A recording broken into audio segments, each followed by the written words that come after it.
অনেক দুর্বল, শীতে মনে হয় খুব আক্রান্ত করেছে। সবাই জবান খুলে আওয়াজ দিয়ে মহব্বতে বলুন আলহামদুলিল্লাহ। মাশাআল্লাহ, শুকর আদায় করছি আল্লাহ পাক হাজার হাজার মানুষের মাঝ থেকে পছন্দ করে আল্লাহ পাকের পছন্দের মানুষদেরকে, নবীর পছন্দের উম্মতদেরকে, আশিকে রাসূলদেরকে, ওলি প্রেমিক মানুষগুলোকে এই বেহেশতের বাগানে বসার তৌফিক দান করছে। এই জন্য আমরা উচ্চ আওয়াজে আরেকটা বার বলবো আলহামদুলিল্লাহ। আমার ভাইরা, আল্লাহ যাকে বেশি ভালোবাসেন, ভালো কাজের জন্য আল্লাহ যাকে কবুল করেন, তিনি অনেক দূরের থেকেও আসতে পারেন, আল্লাহ নিয়ে আসেন। আল্লাহ যদি কাউকে ভালো কাজের জন্য কবুল না করেন, তিনি একান্ত কাছে থাকলেও আসতে পারেন না। এখানে তালাশ করলে অনেক দূরের মানুষও পাবেন, আবার তালাশ করলে একান্ত কাছের মানুষও সবাইকে পাবেন না। কারণ এটা আল্লাহর পক্ষ থেকে মাকবুলিয়ত এবং মঞ্জুরিয়ত হতে হবে। আল্লাহ ভালোবাসতে হবে। নেক কাজ সবার পক্ষে সম্ভব হয় না। মসজিদে আযান হয়, অনেক দূরের থেকে মানুষ এসে মসজিদে নামাজ পড়তে পারে না। আবার মসজিদের পাশের মানুষটাও মসজিদে গিয়ে জামাতে নামাজ আদায় করতে পারেন না। আমরা জানি আমাদের প্রত্যেকের দেহের মধ্যে একটা অন্তর আছে। কি বলেন, আছে না? অন্তর আছে। এই অন্তরটা একটা তালা। পৃথিবীতে যত তালা আছে, খোলার জন্য একটা চাবি আছে, কিন্তু অন্তর তালাটা, এটা খোলার জন্য কোনো চাবি হাটে বাজারে পাবেন না। এই চাবিটা হচ্ছে আল্লাহ পাকের কুদরতি হাত। আল্লাহ যেই দিকে চাঁদ ঘুরিয়ে দিতে পারে, যেই দিকে চাঁদ ঘুরিয়ে দিতে পারে, যেহেতু আমাদের অন্তরের মালিক হলেন আল্লাহ। হাজিরিন, অনেক সুন্দর আলোচনা শুনছেন, শুনবেন। আমি অত্যন্ত নালায়েক, খাকসার, গুনাহগার।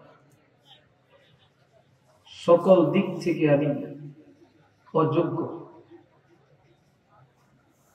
তারপরেও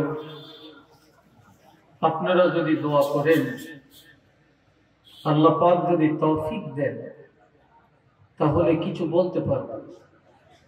দোয়া করেন আল্লাহ যেন আমাকে বলার মতো ইলম, যোগ্যতা, ক্ষমতা দান করেন। সবাই বলেন আমিন। আরেকবার বলেন আমিন। তবে আমার বরাবরে কেউ দাঁড়িয়ে থাকবেন না, স্টেজ বরাবরে কেউ দাঁড়িয়ে থাকবেন না, এটা আমার অনুরোধ থাকলো। কেউ দাঁড়িয়ে থাকলে এটা খারাপ দেখে, আলোচনার মোড় ঘুরে যায়। যারা আসছেন বসে যাবে। আমার ভাইয়েরা, কে কোন দিক থেকে আলোচনা করছেন আমি জানি না, তবে আমি কোরআন শরীফের একটা আয়াত পড়ছি, এর উপরই আমি কথা বলার আশা করছি ইনশাআল্লাহ। আল্লাহর হাবিব রাহমাতুল লিল আলামিন একদিন আলোচনা করতেছিলেন। এই আলোচনার মধ্যে হঠাৎ করে প্রচন্ড ঘাম দিয়েছিল, পসিনা মোবারক চুয়ে আসতে আসতে অঙ্গুলি মোবারকের মাথায় এসে জমা হল। আল্লাহর হাবিব সেই ঘাম মোবারক মাটিতে যেন না পড়ে, হযরত ওমর ফারুক সামনে বসা ছিলেন, হযরত ওমরের চেহারার মধ্যে ছিটকে দিলেন, নিক্ষেপ করলেন। সাথে সাথে হযরত ওমর ফারুক রাদিয়াল্লাহু আনহু পুরোটা চেহারা পূর্ণিমার চাঁদের মতো হয়ে গেল। এখানে এত কথা হচ্ছে কেন? এখানে এত লোক হাঁটাহাঁটি কেন? ব্যাপারটা যারা আসছেন বসে যান, এখানে দাঁড়িয়ে একটু কথা বলবেন। আমাকেও তো দেখেন খুব দুর্বল, তো বয়স্ক, আমি আসলে দুর্বল, তবে আমি কাউকে ছাড় দিয়ে কথা বলি না, হুগুত্তুকুল পছন্দ করি না, জ্ঞানজাম পছন্দ করি না। আমি এই ব্যাপারে খুব পড়াতাম। আর এই সিলেটে আমি নতুন না, নতুন বক্তব্য, আপনাদের এখানে নতুন আসতে পারি। আমি আজকে 24 বছর সিলেটে প্রোগ্রাম করি। কত বছর? এই 24 বছর সিলেটে প্রোগ্রাম করি। আমি 99 সাল থেকে সিলেটে প্রোগ্রাম করি। বহু জায়গায় আল্লাহ দিচ্ছে, আমি জানি, চিনি। সিলেটের মানুষ আমাকে অনেক মহব্বত করেন। এখানেও আমার পরিচিত অনেক আছেন। এই ইউটিউবের মধ্যে আমি দুইজনকে দেখছি আমার খুব পরিচিত, আমার খুব পরিচিত। আমার ভাইয়েরা, প্রত্যেকটা কাজের মধ্যে ধৈর্য লাগবে। এলেম শিখতে হলে ধৈর্য লাগে, নামাজ পড়তে হলে ধৈর্য লাগে, ব্যবসা করতে হলে ধৈর্য লাগে, নেতৃত্ব করতে হলে, দিতে হলে ধৈর্য লাগে। ধৈর্য ছাড়া কেউ প্রতিষ্ঠিত হতে পারে না। যার ধৈর্য নাই সে কোনো কাজে আগাতে পারে। হোটেলে যারা চাকরি করে, মেসিয়ারি করে, তাদের ধৈর্য না থাকলে তারা পারত না। যারা টেইলার মাস্টার, তারা যদি ধৈর্য না থাকতো তাহলে তারা কাপড় সেলাই করতে পারত না। আমাকে আপনাকে দিলে আমরা ধৈর্য হারা হয়ে যাবো, আমরা পারবো না। এই জন্য প্রত্যেকটা কাজে ধৈর্যের গুণ অনেক বেশি, প্রয়োজন অনেক বেশি। আর এই জন্য আল্লাহ রাসূল বলেছেন, আস-সাবরু নিসফুল ঈমান, ধৈর্যটা হলো ঈমানের অর্ধেক। ধৈর্য আছে, আপনার অর্ধেক ঈমান আছে। ধৈর্য নাই, অর্ধেক ঈমানের কমতি আছে। আরেক হাদিসে আছে, আস-সাওমু নিসফুস সাবরি ওয়াস-সাবরু নিসফুল ঈমান। রোজা হইল ধৈর্যের অর্ধেক, আর সবর হইল অর্ধেক, ঈমানের অর্ধেক। কথা বলছে, তাহলে রোজা আর ধৈর্য দুইটা মিললে হইল পরিপূর্ণ ঈমান, পরিপূর্ণ ঈমান। এই জন্য ধৈর্য ধরবে। আমি কথা বলবো একটু আস্তে ধীরে, একটু পাতলা করে, বেশি ঘনও পারি না, বলিও না আগের থেকে। হাজিরিন, আল্লাহ আমাদেরকে দয়া করছেন। সর্বকালে সর্বশ্রেষ্ঠ রাসূল রাহমাতুল লিল আলামিন নবীর উম্মত আমাদেরকে বানাচ্ছেন। আল্লাহ দয়া করছেন। সর্বশ্রেষ্ঠ কিতাব কোরআন শরীফ আল্লাহ আমাদেরকে দিয়েছেন।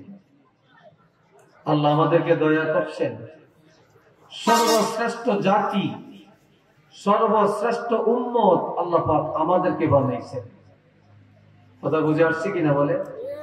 আল্লাহ পাক আমাদেরকে বানাইছেন।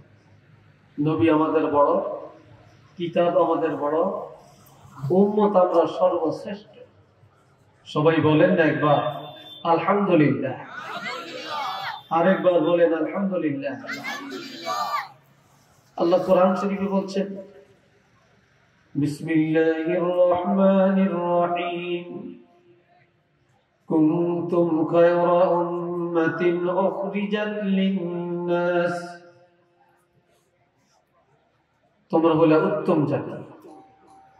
কুনতুম খায়রা উম্মাহ, তোমরা হলো সর্বোত্তম জাতি, সর্বোত্তম উম্মত। উখরিজাত লিন-নাস, তোমাদের মধ্য থেকে একদল মানুষ বের হওয়া উচিত, তৈয়ার হওয়া উচিত, রেডি হওয়া উচিত, যারা তা'মুরুনা বিল মা'রুফি ওয়া তানহাউনা আনিল মুনকার, মানুষকে সত্যের পথে ডাকবে, অসত্য পথ থেকে বিতাড়িত করবে, ন্যায়ের দিকে ডাকবে, অন্যায় থেকে ফিরিয়ে রাখবে। আর এই জন্যই আল্লাহ যোগে যোগে অসংখ্য নবী রাসূলকে পাঠিয়েছেন। এখন আর নবী রাসূল আমাদের কাছে আসবেন না, এই দায়িত্ব আলেমরা পালন করবে। কারা করবেন? জোরে বলেন, কারা করবেন? আলিমরা। আল্লাহ কোরআন শরীফে আরেক আয়াতে বলছেন, ইয়া আইয়ুহাল্লাযীনা আমানুত্তাকুল্লাহা ওয়া কুলু কওলান সাদীদা, হে ঈমানদাররা, আল্লাহকে ভয় করো। বলেন, আমরা কাকে ভয় করব? আওয়াজ দিয়ে বলেন, আমরা আল্লাহকে ভয় করব। টাইম আছে? আল্লাহকে ভয় করার কোনো টাইম আছে? কথা বলেন না, আছে? আমরা টাইম বানিয়ে নিছি, 24টা ঘন্টায় আল্লাহকে ভয় করতে হবে, মৃত্যু পর্যন্ত আল্লাহকে ভয় করতে হবে। কিন্তু আল্লাহকে ভয় করার টাইম আমরা নিজেরা বানিয়ে নিছি। তুফান লাগলে আমরা ভয় করি, ঠান্ডা দিলে আমরা ভয় করি, বিদ্যুৎ চমকাইলে আমরা ভয় করি, মহামারী রোগ দেখা দিলে আমরা ভয় করি। এই কথা ঠিক কিনা বলেন? ভয় করি। কিন্তু যখন তুফান চলে যায়, ঠান্ডা বন্ধ হয়ে যায়, ভূমিকম্প কমে যায়, একটু নরমালে চলে আসে, তখন আমাদের আর ভয় থাকে না। তখন আমাদের লেজ বাঁকা হয়ে যায়, ঠিক না? তখন আমাদের লেজ কি বাঁকা হয়ে যায়, তখন আর ভয়ের কথা মনে থাকে না। রোগ টোগ দেখা দিলে ভয় করে, তখন খতম করায়, হুজুর করে দাওয়াত দেয়। রোগটা ভালো হয়ে গেলে নামাজও নাই, দোয়াও নাই, খতমও নাই, তখন আর কিছুই লাগে না। এই অবস্থা। অথচ আমার আল্লাহ বলছেন, ইত্তাকুল্লাহ, আল্লাহকে ভয় করো, আল্লাহকে ভয় করো 24 আওয়ার্স, সব সময়। আর কি করো? ওয়াকুলু কওলান সাদীদা, হক কথা বলো, উচিত কথা বলো। এখন উচিত কথাটা কি? উচিত কথাটা হলো, ন্যায়ের পথে মানুষকে ডাকো, অন্যায় করতে দেখছো এটা থেকে বিরত রাখো, মানুষকে ন্যায়ের দিকে ডাকো, সৎ পথে ডাকো, অন্যায় থেকে ফিরিয়ে রাখো। এই সম্পর্কে হযরত আবু হুরায়রা রাদিয়াল্লাহু থেকে হাদিস আছে।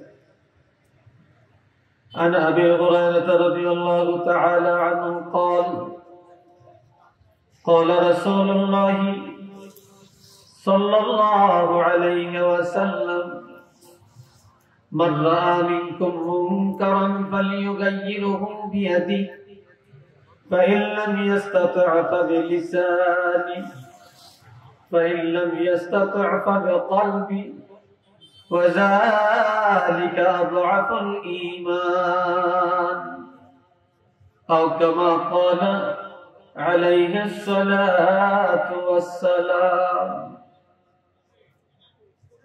হযরত আবু হুরায়রা রাদিয়াল্লাহু থেকে হাদিস, আল্লাহর হাবিব ইরশাদ ফরমান, তোমাদের মধ্যে কেউ যদি অন্যায় করে দেখতেছো, অন্যায় করে করে জাহান্নামী হয়ে যায়, এই লোকটাকে তোমরা হাত দ্বারা ঠেকাবে, হাত দিয়া, লাঠি দিয়া পিটাইয়া হলে, আঘাত করে হলেও অন্যায় থেকে তাকে ফিরিয়ে রাখবে, অন্যায় করতে দিবে না। যদি এই ক্ষমতা না থাকে,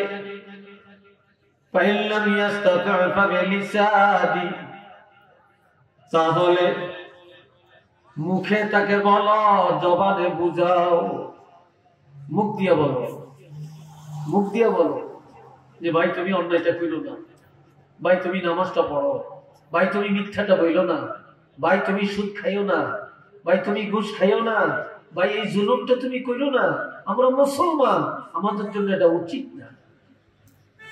মুখ দিয়া বলতে কি সমস্যা আছে? যদি এটা অসম্ভব না হয়,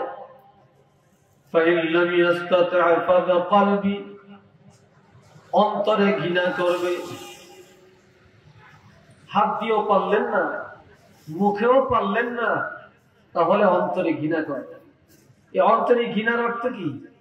কৌশল করবে, কোন রাস্তায় গেলে, কোন পথ অবলম্বন করলে, কাকে ধরলে এই লোকটাকে অন্যায় থেকে ফিরিয়ে রাখা যায়, সেই পথ অবলম্বন করা। তাহলে আপনার ঈমান রক্ষা পাবে, আপনার ঈমান টিকে থাকবে।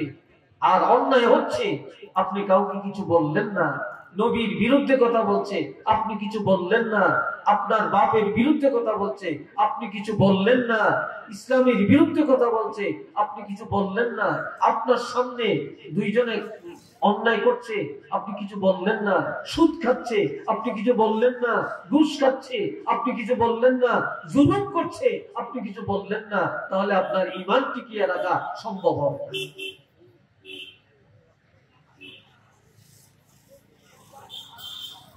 এই জন্য আমার আল্লাহ বলছেন,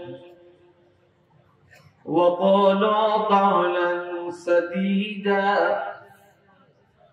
উচিত কথা বলো, ন্যায়সঙ্গত কথা বলো, সত্যের দিকে মানুষকে ডাকো, অন্যায় থেকে ফিরাইয়া রাখো। আর কি করবো? ইউসলিহ লাকুম আ'মালাকুম, আমার দিকে চান, সবাই আমার দিকে চান, কেউ নড়বে না। আমাদের নামাজে ত্রুটি আছে কিনা? কথা বলেন। চলাফেরায় ত্রুটি আছে কিনা? ইবাদতে ত্রুটি আছে কিনা? আমাদের ত্রুটির কোনো অভাব নাই, অন্যের কোনো শেষ নেই। যখন তোমরা আল্লাহকে ভয় করবে, সৎ পথে চলবে, মানুষকে সত্যের পথে ডাকবে, আমি আল্লাহ ঘোষণা দিলাম, ইউসলিহ লাকুম আ'মালাকুম, তোমাদের আমলগুলি সব শুদ্ধ হয়ে যাবে। আমলগুলো কি হবে? তোমাদের নামাজ ঠিক হবে, রোজা ঠিক হবে, চরিত্র ভালো হয়ে যাবে, আখলাক সুন্দর হয়ে যাবে।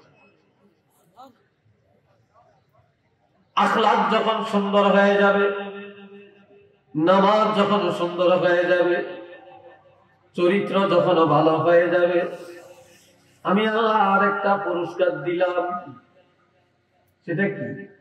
ওয়াগফির লাকুম যুনুবাকুম, আমরা জানি তওবা করলে গুনাহ হয়, ঠিক না? কিন্তু আমার আল্লাহ বলেন, তোমরা যদি আমি আল্লাহকে ভয় করো, তোমরা যদি হক কথা বলো, হক পথে চলো, আর তোমাদের আমল যখন ঠিক হয়ে যাবে, তখন আমি আল্লাহ ঘোষণা দিলাম, তোমাদের গুনাহ খাতা আমি আল্লাহ ক্ষমা করে দিব। সুবহানাল্লাহ। মুখ দিয়ে আসে না? সবাই বলেন না?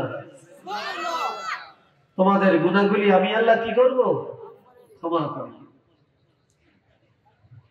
وَمَن يُطِعِ اللَّهَ وَرَسُولَهُ, আর যে ব্যক্তি আল্লাহকেও মানে, রাসূলকেও মানে, আল্লাহর আইন মানে, রাসূলের তরিকায়। বলেন, আমরা নামাজ পড়বো কার তরিকায়?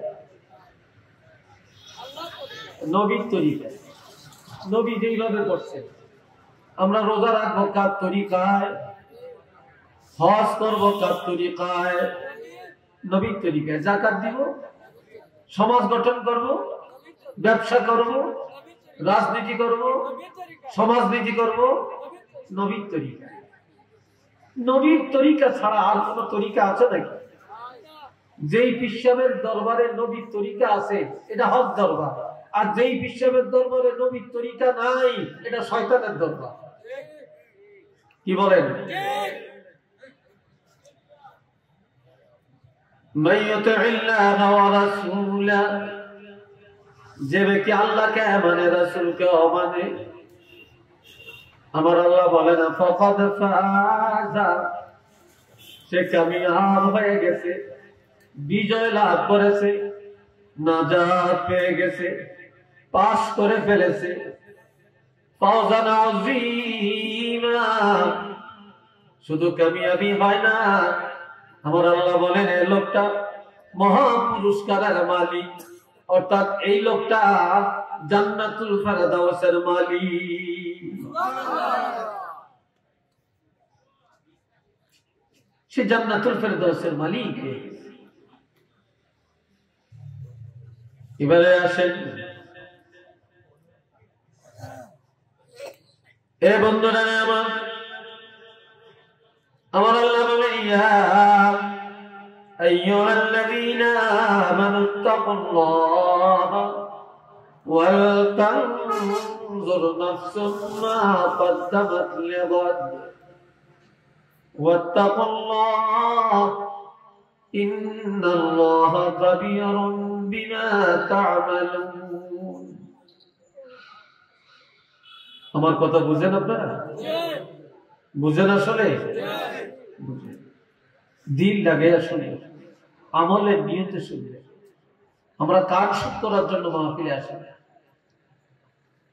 আমার আল্লাহ বলছেন ও ঈমানদারেরা আল্লাহকে ভয় করো কারে ভয় করো আল্লাহকে ভয় করো আল্লাহকে ভয় করো আর আল্লাহকে ভয় করার সাথে সাথে প্রত্যেকটা মানুষের নজর রাখা উচিত লক্ষ্য রাখা উচিত কি লক্ষ্য রাখবেন আপনি এখানে একটা ব্যবসা কেন্দ্র দিয়েছেন দোকান দিয়েছেন আপনার দোকানে সদাই পত্র আছে কিনা মাল আছে কিনা একটা নজর রাখতে হবে কি লাগবে না এটা লক্ষ্য রাখা লাগবে আপনি একজন কর্মচারী নিয়োগ করেছেন সে ডিউটি সঠিকভাবে পালন করে কিনা আপনাকে লক্ষ্য রাখা লাগবে আপনি একটা পরিবার চালান কখন চাল লাগবে ডাল লাগবে তৈল লাগবে মরিচ লাগবে হলুদ লাগবে এটা আপনাকে লক্ষ্য রাখা লাগবে আপনার ঘরে মেহমান আসছে কি করা লাগবে কি লাগবে না এটা আপনার লক্ষ্য রাখা লাগবে আপনার জমিনে ফসল লাগিয়েছেন ফসল করছেন আপনার ফসলে কখন কি করা লাগবে কখন সার দেওয়া লাগবে কখন আগাছা সাফ করা লাগবে কখন পানি দেওয়া লাগবে এটা যেমন লক্ষ্য রাখতে হয় এইভাবে আল্লাহ বলছেন তোমরা যারা ঈমানের দাবিদার তোমরা আমি আল্লাহকে ভয় করো আর এই সাথে তোমাদের লক্ষ্য রাখা উচিত যে তোমরা মা কদ্দামাত লিগাদ ওয়া তানজুর মা কদ্দামাত লিগাদ তোমাদের প্রত্যেকটা মানুষের নজর রাখা উচিত এই দুনিয়াতে এমন কি আমল করেছ এমন কি নেক আমল করেছো যে আমলটা তোমার মৃত্যুর উপর জারি থাকবে বা এমন কি আমল করেছ বা কোন আমলটা তোমরা পশ্চাতে রেখে গেছো যেটা তোমার মৃত্যুর উপর জারি থাকবে ওই আমলটার প্রতি প্রত্যেকের নজর রাখা উচিত একটু চিল্লিয়ে বলেন না সুবহানাল্লাহ কিন্তু দুনিয়ার সব খবর রাখি সবকিছুর প্রতি লক্ষ্য রাখি কিন্তু নিজের আমলের প্রতি আমরা লক্ষ্য রাখি না কি কথা ঠিক কিনা নিজের আমলের প্রতি লক্ষ্য রাখি না যে গাড়ি চালায় ড্রাইভার সে লক্ষ্য রাখে তার এটা তেল ঠিক আছে কিনা তারপরে গ্যাস আছে কিনা তারপরে তার এটার কোনো জিনিস নষ্ট হয়েছে কিনা ঠিক না লক্ষ্য রাখে ঠিক আমরা মুসলমান আমরা ঈমানদার আমাদের প্রত্যেকটা মুহূর্তে লক্ষ্য রাখতে হবে আমার ঈমান ঠিক আছে কিনা আমার আমল ঠিক আছে কিনা আল্লাহর হুকুম সঠিক পালন হচ্ছে কিনা রাসূলের তরিকা পরিপূর্ণভাবে পালন হচ্ছে কিনা এটা আমাদের প্রত্যেকটা মুসলমানের লক্ষ্য রাখা উচিত ওয়াত্তাকুল্লাহ একই আয়াতের মধ্যে কোন শব্দ যদি একাধিকবার আসে তাহলে এটা তাকি, এটা অধিক গুরুত্বের জন্য আসে। আল্লাহ পুনরায় বললেন ওয়াত্তাকুল্লাহ, আল্লাহকে ভয় করো, কারণ ইন্নাল্লাহা খাবীরুম বিমা তা'মালুন, নিশ্চিত আল্লাহ পাক তোমাদের আমলগুলির খবর জানেন। তোমরা যে কি করে জীবনটা কাটাও, কি করে তোমার জিন্দেগি কাটাও, তোমাদের পুরাটা জিন্দেগির আমলের খবর আল্লাহর জানা আছে। একটু চিল্লে বলেন না সুবহানাল্লাহ। আল্লাহ জানে কিনা? আরো জোরে বলেন আল্লাহ জানেন কিনা? না জানেন, আল্লাহ জানার বাহিরে কিছু আছে? এখানে অনেকে বসছেন মাশাআল্লাহ, ওয়াজ শুনতে বসছেন, হয়তো আস্তে আস্তে পরে আরো আসবেন। আবার কিছু কিছু মানুষ জানে কোন সময় গেলে আবার সিন্নি পাওয়া যায়, এই টাইম মতো আছে। কথা ঠিক না? সিন্নিরও একটা টার্গেট আছে, আছে কিনা? সিন্নিরও একটা টার্গেট আছে। কেউ হইলো ওয়াজের পাগল আর কেউ হইলো খাওয়ানোর পাগল, ঠিক না ভাই?